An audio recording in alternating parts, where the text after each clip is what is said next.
Hey everybody, welcome to this episode of the B2B Revenue Leadership Podcast. Got a great topic today. How do you really make the most out of those sales conversations?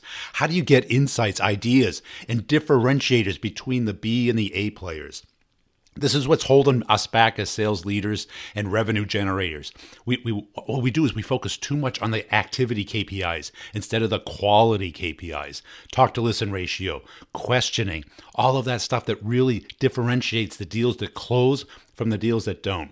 But before we get into the interview with Chris Orlob from Gong.io, I want to announce a brand new partnership that I have with Grow Labs. Grow Labs is an all-in-one sales automation platform. What it does, and I'm partnering with them, they're going to be the technology and the timing. I'm going to be the technique, meaning that, okay, you can use it without me, but if you use it with me, I'll show you my magic cadence. This is a cadence that I'm getting unbelievable meetings with high-level people without spamming them. Treating them like human beings, going back to the old-fashioned way of connecting with human beings that actually works. Now, if you go to Go Labs and ask for a demo, just pull down the menu and say B2B Revenue Podcast, and you'll get 500 free leads. Now, what they do is they basically take your total addressable market and set up a sequence of emails. Yours, mine, whoever's, I'll coach you through it. If you buy or invest in the product, I'll give you an hour of my consulting time, and I'll critique your cadence, or I'll teach you mine, whichever one you want. And you get 500 free contacts from them and an extended trial, and they'll onboard you. They'll integrate your email, your domain with theirs. And basically, you set up a cadence. And at the end of the podcast, I'll explain how I'm using it and the unbelievable results I'm getting. So it's Go Labs, growlabs.com. And when you ask for a demo, put in B2B Revenue Podcast. Let's get into the interview with Chris and listen to the end where I talk about how I'm using it. Yeah, just, been working at Gong, like you've known, for the last year or so, coming up on my year mark here in 2 days. It's November 15th at the time of this recording. November 17th is my year mark. Just moved the family out from Salt Lake City, Utah, over to San Mateo to join the team, so I'm not remote anymore and having a blast doing it. Excellent. Hey, you've been posting some really interesting stuff. What was the motivation behind that? Well, we noticed that there's a very big problem in sales today, and it's not a lack of leads. It's the number one problem that we think sales leaders are missing their number. And it's not this lack of leads, it's not inefficiency, it's the sales performance gap, as we've dubbed it. It's this vastly understood delta that separates the top 20% or even the top 10% of your sales force from everybody else. And it creates that famous bell curve that everybody's probably familiar with, where you have, the bulk of your sales team kind of sitting in the middle there, operating at a B level, maybe 80% of quota or so. And then you have this short tail of high performers, and it's usually very few of them. Now, almost everybody listening to this is probably familiar with this problem, but I would bet that they're not familiar with, or the part of it that they're not familiar with, is the consequences of the problem and how much havoc it actually wreaks on sales organizations as a whole, as well as sales leaders such as VPs of sales. So, and here's the big kick in the pants, and this is probably something that very few people have thought of, is you would think over time that this gap is actually getting smaller. We're starting to close the gap between top reps and average reps and low-performing reps. But that's not true. The gap is actually getting wider. It's not getting smaller. We're experiencing a bigger divide. And here's a data point that supports that. The average percentage of B2B sales teams attaining full quota has been gradually shrinking over the last 6 or 7 years. Back in 2011, it was 63% of the average team attaining or exceeding full quota. And in 2016, that number has dropped, I would say plummeted, down to 15 or 50%. So we've shaved off 13% there. And here's another kind of fun fact more than anything. Annual quotas are actually climbing year to year. They've been going up 7.5% per year during this same time period. So we have like this climbing quota, yet a shrinking ability to meet that quota. And that's further creating this large divide among top performers and quote unquote middle of the pack salespeople. Now, there's a lot of causes for this, and I've seen them from both the management side and the rep side.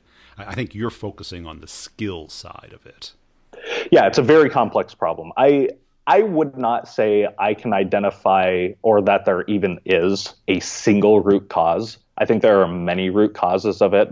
Part of it is skill, part of it's experience, part of it's hiring. Part of it could even come down to compensation plans. But one of the kind of glaring causes to this problem that's remained unaddressed over the last several years is that the key difference we've seen between star performing salespeople and their average, performing peers is how they conduct their sales conversations. So we've analyzed the nearly 1 million sales conversations among, kind of our anonymized customer base. And we always find stark differences in how top performing reps conduct their sales conversations compared to their average performing peers. And when we look at data analyzing things that don't have anything to do with sales conversations, such as like activity metrics, number of emails you send, number of calls you have, that kind of stuff, there's really no like clear signal of what differentiates top performing salespeople from everybody else. I'm not saying that doesn't play a part. I'm just saying among all of the data points that we've analyzed and seen other firms analyze, we haven't been able to draw any conclusions. But when it comes to actual sales conversations, there's almost always stark differences for every one of our customers. And what's keeping VPs of sales and sales leaders from shifting their middle of the pack into top performer status is that they're blind to these sales conversations. So we've made the point that sales conversations are one of the things that separate these, two groups from each other. But sales leaders are blind to what's happening during sales conversations.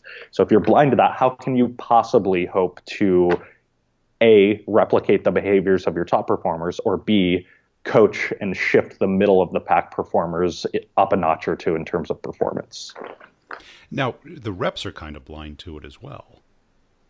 Yeah, I mean, if I'm an average rep, let's say I'm at 80% of quota, but I'm ambitious. Most average reps, frankly, are ambitious. Most average reps are not a hiring problem. They are somebody who has high potential, somebody who works very hard, somebody who wants to exceed quota greatly, but just they haven't figured out a way to operate consistently above quota. And the sales manager's job, or one of his or her jobs, is to unlock that potential so now that they are operating at this full potential. But going back to the rep, if I'm this ambitious rep, but I'm struggling to get to full quota, I have no idea how to increase my own performance besides like this generic stuff like read a bunch of sales books or go to every other sales training that everybody's done. I don't know what my top reps are doing on their calls.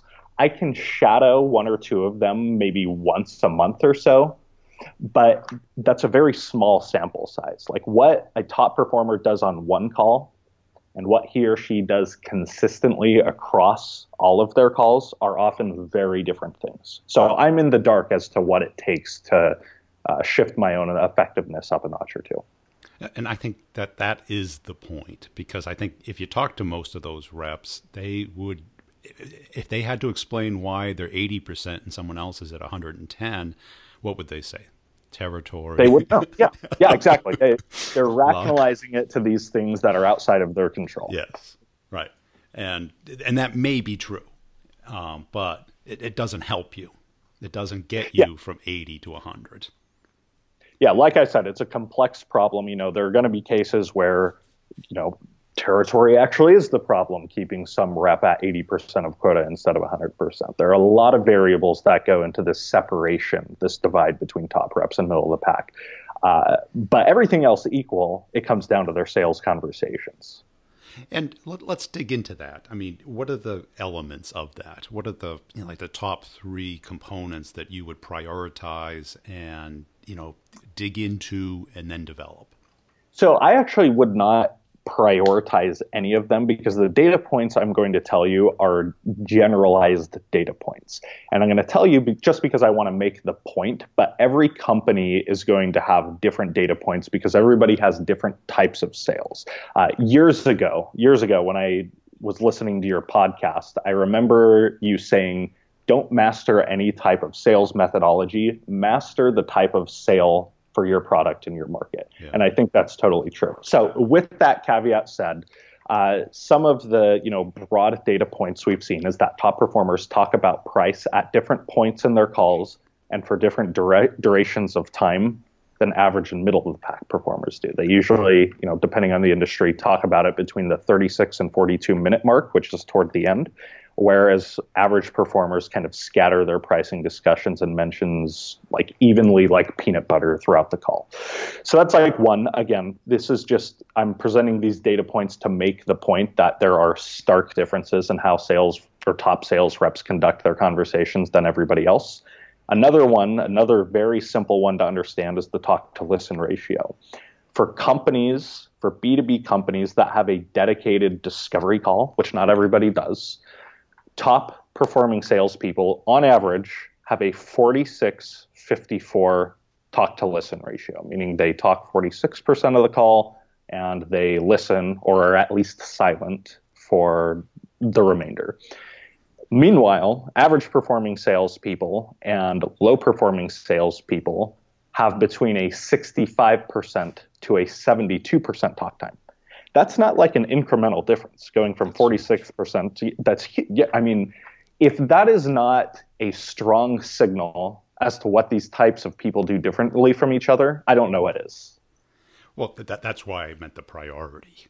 Because that is not only a top priority, but it's a maturity of a communicator, regardless of whether you're in sales, marketing, whatever. Anytime you're communicating with somebody, the ability to, actively listen, to pull out of somebody else what you need to know what to say.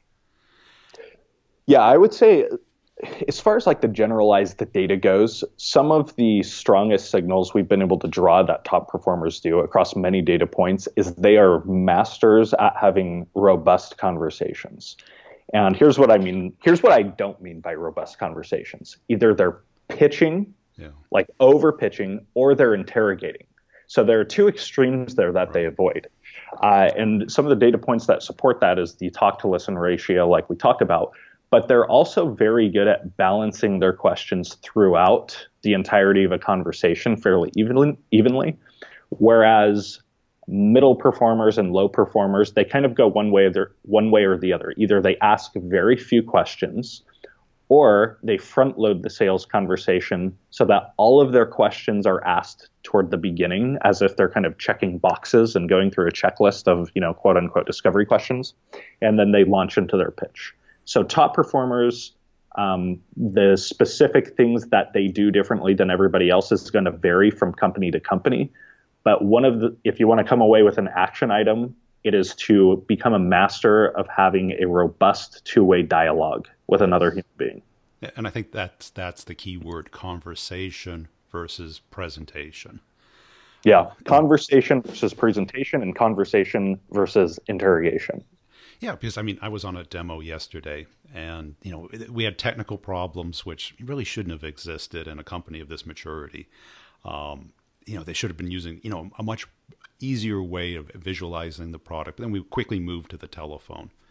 But it was anytime we got off script, it became awkward. You kind of got the question, what do you mean by that? And it's like, well, you should know this is your business. I do this 1 day a week. You do this 5 days a week.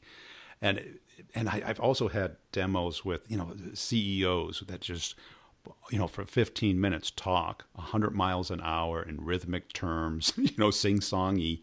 And you're like, this is not a demo. This is I could watch this on YouTube. Yeah. So that's, I think you got to separate you having this phone conversation or WebEx or whatever it is, whatever means you have. The reason is to make it interactive. Yeah, like some of the best salespeople I've ever met, and they come up with this independent of each other. I've never seen this published somewhere, but they often say a demo is a backdrop for a conversation. Like the demo isn't everything; it's a backdrop for the conversation. Right. Yeah. It's like when you meet somebody for lunch or a cocktail or happy hour, whatever it is, that's not the point. you can eat on your own. The point is to get reconnected, update each other, right? The meal is the backdrop for a conversation. Yeah. Think of your demos as meals. That's awesome. Right. And it's like, people don't just put it on YouTube because they do want to understand what you're facing today. They do want to make sure you understand the differentiators and how it's different than the other alternatives because, from a web standpoint, from a passive investigative standpoint, everything looks the same. Yeah, I'm sure you could, in theory, have a conversation with YouTube. I'm just betting that it wouldn't be that interesting. No, I mean, you could have, a conversation with somebody else and then post it on there. That would be like a typical demo. But then it's like, that's not the way I work. That's how people learn. I mean, some people have enough motivation to interrogate a video and pause it when they want, fast forward. But you want to have an interactive thing. You want to have the test drive. You want to, kind of get a sense of what the product's all about and how it would affect you. Yeah, and I think that's one of the differences between like a salesperson's demo and a YouTube video is a YouTube video is dissemination of information, whereas a sales demo is an act of persuasion, which requires a conversation. It doesn't just require you to, I don't want to even say feature dump, but just deliver information. It requires like this back and forth dialogue. And that is the key thing, because a lot of people today talk education. I go, education is, that's a $40K a year job. Persuasion is a $200K a year job, right? Because everybody has alternatives in any market space, right? So how do you lock out your competition? How do you pull out of the person on the demo what they really care about? What's their emotional driver, and what particular thing about you and your product and your company can lock out everybody else? Yeah, and a YouTube video can't really do that very well. Unless you happen to hit the right one at the right time. Yeah, and that's leaving stuff to chance. And us salespeople, we don't like to leave things to chance. That's why you get paid. So, I mean, listening, I clearly, from reading your posts, that stands out. But that's a hard skill to teach because there's certain things that are, personality and maturity things. So I'm sure if you correlated that to age, it would probably have a high correlation. As far as like the data points we're talking about goes, is that what we're... The talk to listen ratio, I would bet that the more mature reps, the ones closer to their 30s, 35, would be better listeners because they would have learned. Well, I think you're giving me an idea for another research project, but my intuition says you're probably right, because a lot of young B2B sales reps, they come from the SDR world, the sales development rep world. And that role is taught to pitch for the most part. And that's not necessarily a bad thing, but they've got like 5 minutes. They've got to get across some key information. They've got to lock down a meeting. And that's what they're used to. That's the behavior they've engaged with for 12 to 18 months. So when they get promoted to account executive, which is very often the case, especially in fast-growing technology companies, they're not used to listening to another human being. They have a very specific goal in mind, which is to lock down a meeting, and they know the words to say to be able to make that happen. What they don't know how to do is ask questions that are going to help another person come to their own self-discovery about a problem or thinking differently about a problem that 3 months from now is going to help you get a deal across the finish line. Yeah, and I think as a manager, I think a lot of managers would say, well, I'm not even aware of how good of a listener somebody is. And if they're not a good listener, what exercise or training or practice can you incorporate into their day that would, develop that skill? Well, I would go back to the foundational base of making this change happen is getting visibility into everybody's sales conversations, top reps and middle of the pack performers alike. And I'm not saying that visibility is the automatic solution. It doesn't automatically solve everything, but you can't really solve things without visibility. It's kind of this precursor. And here's what I mean. Sales training is a very common sales effectiveness program. Every sales organization that I've ever run into has some form of sales training or another, some better, some worse. But the fact that every rep in your company has probably been through the same sales training screams to me that it's not the solution to closing the skills gap by itself. Because if everybody's gone through the same training, but the gap still exists, then it's just really a ticket to play the game. And now here's the point I'm really making, is sales training, at least by itself, without visibility into sales conversations, cannot close the gap because you are basing your sales training on guesswork.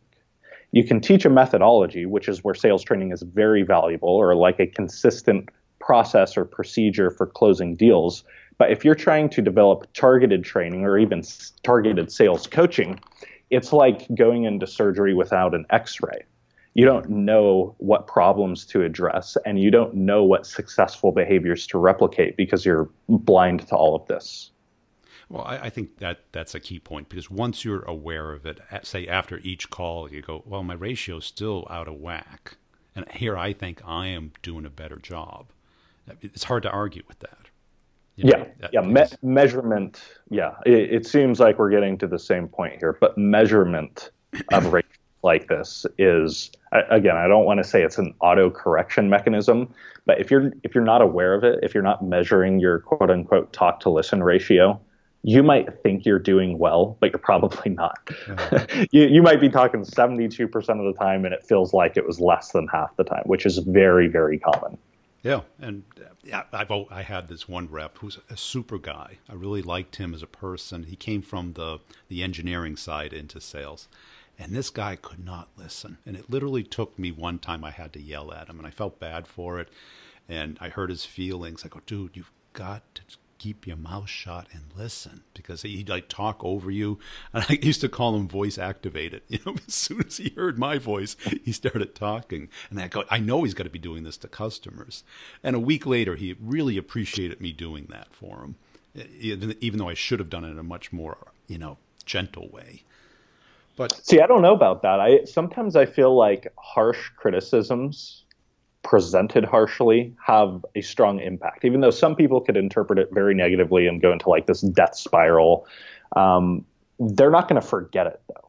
And when you have like an emotional response to feedback like that, you're probably going to fix your behavior. Yeah. I think he got the sense that I was doing it for his benefit, not mine. Yeah. And that, he had just pushed me to the point where I didn't see any other way of doing it. I don't think sending an email or maybe, because we weren't geographically in the same location. So you can't like, hey, let's go out for a beer and talk this through. It had to be on the phone, and, to allow him to go another month or two with this behavior wouldn't have served anybody. And so how did you initially become aware of this behavior? Were you like sitting in shadowing sales calls with him, or no, like he was really proactive about getting feedback, but not listening to it. So he would call me 2 or 3 times a day, and, we talked for like 20 minutes, and I every time I start to give him feedback or ideas, he would just verbally run over me.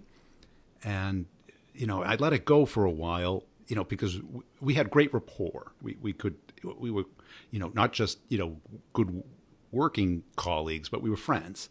And I still talk to him today, almost 15 years later. But it just pushed me and pushed me and pushed me, and I didn't see another way. See, and the point I wanted to make by asking you that question is, in one way or another, you got visibility into his behavior, and you were lucky enough where he was very, the negative behavior that needed correcting was very obvious because he was engaging with you with that behavior, which led you to conclude he's probably doing the same thing with customers. But had he not been doing that with you, and he was doing that with customers, you would have never known. But you got that visibility. And that's like kind of the point I'm making here, is when you get visibility into somebody's behavior, whether they're a top performing rep and you're striving to replicate what they do, or they're a struggling rep and you're striving to course correct them and shift them up a notch in terms of performance, you have to start with this baseline of understanding what they do consistently as far as behavior goes, and not just on one or two calls. Hopping on one call a month with them isn't going to give you a full, rich picture of that person's behavior, but what do they do consistently? Yeah. So for the sales leaders that are listening to this, what are the things that they should be looking for in their calls?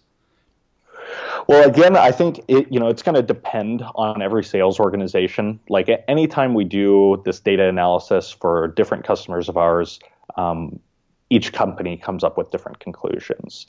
One company that I'm not going to name because, for privacy reasons, but they found that their top performing reps were discussing quote unquote compliance as a feature of their product a quarter of the time as their average performing salespeople. And their sales managers, actually about 9 months prior to doing this analysis, had trained their reps, stop pitching compliance. It used to be our differentiator. It no longer is, so don't do it anymore. And then they thought that was the end of it because they didn't have visibility. They had no idea what was going on. Well, 9 months later, their average performing salespeople are still pitching compliance like it's the best thing since sliced bread. And their top performing salespeople took their advice from 9 months ago and don't really talk about it anymore. But until we analyzed all of their sales conversations, they had no idea that this was happening. So that's just one example. And one of the points I'm making is it's going to be different between company to company. I would say the actual question to ask is, how can I go about getting visibility? And there are usually a few ways you can do this. The first is like live shadowing sales calls. That can work, especially if you're a smaller sales organization. If you have like 4 to 6 salespeople, you're probably sitting in the pit with them and you can kind of hear within an earshot what's going on. The challenge with that approach is it becomes unscalable if you're trying to scale your company. You can't be in 10 places at once. You can only sit in on so many sales calls in a day. And once you start to get 10, 15, 20, 100, 200 sales reps, it's a broken approach. Another way to do it is just raw call recordings. Sales development teams, SDRs making prospecting calls and like kind of these quick calls, they do this very successfully. They'll use tools like SalesLoft and Outreach and InsideSales.com to automatically record their 4 to 7 minute calls. And because the calls are fairly short and they have this automatic recording through the dialer in place, they can pull that off. I never see account executive teams being able to pull this off because they are relying on their sales reps to hit the damn record button on Zoom or GoToMeeting, and they never do. And even when they do, they have to manually download the raw GoToMeeting file. They have to deal with storage issues on their desktop. They have to upload it to God knows whatever file system they're using, like Google Drive or Box. And then even if by some miracle your sales reps consistently go through that process after each call, this big 40 to 60 minute raw audio or video file sitting in a Google Drive is very unlikely to be reviewed by a sales manager. They just don't have time. It becomes, it's very inefficient as far as time goes. Yeah, definitely. I think the managers monitoring it kind of doesn't seem to work because they're affecting the quality of the call, because the rep is kind of going to be more anxious and more likely to do something inappropriate or not as good. And how often does the manager just chip in and all of a sudden hijack the call? Yeah. Yep. Because they're almost compelled to. Yeah. And I want to make sure I offer a solution. I've offered a couple solutions, and depending on the situation, they can go well. If you're an SDR team, you can get away with call recording. If you're a small sales organization, you can get away with shadowing. But if those approaches aren't going to work for you, if you don't meet that criteria, and if some of the problems we've talked about earlier resonate, I would urge anybody listening to check out Conversation Intelligence software. It's really just a way to get visibility into your sales organization's conversations in a scalable way. And what type of impact is this having as far as moving that middle 80 upward? So one organization that we work with called Correo Software, they have a 40-person sales team, and this is an account executive team, not like SDRs. They increased close rates across the board by 30%. And this was within 120 days of rolling out the software because it's very easy to use. They found some strong analytics as to what their top reps were doing differently than their middle performing reps. they use the tool to replicate those top performing behaviors. And then the second part is they use the tool to coach their middle of the pack reps against this baseline standard of what successful behavior looks like. And are you guys finding that there's a demand for people that can take this data and really make, actionable sense out of it, as opposed to anecdotal sense out of it? There's a high demand for doing that. As far as like a job role dedicated to that one function, not really. It's not a very complicated tool to use. It's not like a business intelligence software. But yeah, one of the things that we've seen is sales leaders are starting to get on the ball as far as running their sales organizations in a data-driven way. Because, historically they've been flying blind. They had blindfolds on. They are basing their, sales training based on what they learned at Xerox 30 years ago, and they think it still works today. And maybe it does. That's not really the point. But now they're starting to use data and science to increase sales effectiveness alongside the art of sales. The art of sales, frankly, will always be there, at least if my predictions are correct. And this is a guy trying to bring science to sales. I think there will always be an element of art to the sales profession, but there's been no science to the sales profession up until the last couple of years. And we're seeing a lot of sales leaders resonating with that very strongly. Well, I think it'd be those KPIs, like the talk-to-listen ratio, the frequency of questions, are so much more important than the number of dials and emails and even voice time or message time. That is really sales leaders have been obsessed over in the last 10 years. Yeah, I mean, the most pivotal moment, the most influential moments during a sales cycle are the conversations you have with your prospect. That's what's going to dictate if you secure the next steps. That's what's going to kind of change the path of the deal, depending on how you conduct those conversations. Getting your 20 dials for the day, that's going to help you, get an opportunity or so. But to get that opportunity across the finish line, you've got to master and be highly effective during the scheduled sales conversations you actually have with that account. And where should people go to learn about your research and what's really closing this gap? So they can go directly to our website, which is gong.io. That's not gong.com, gong.io, Gong.io. And browse around the website. There's a lot of interesting resources. You can hit up our blog, which has a lot of the research we've conducted about what top performers do differently than the middle of the pack. We've done other sales conversation-based research.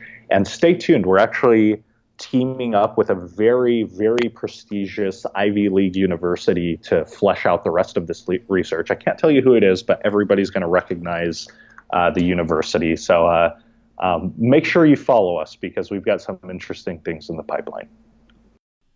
Hey, also check out the Brutal Truth About Sales and Selling podcast, where this week I talk about the top 3 differentiators that I see between the good people, the good salespeople, and the great salespeople. Now, I really get into this, and I really thought through it, and I'll have a series of these podcasts based off of Gong's data and me and my co-hosts' anecdotal experience over too many years to remember.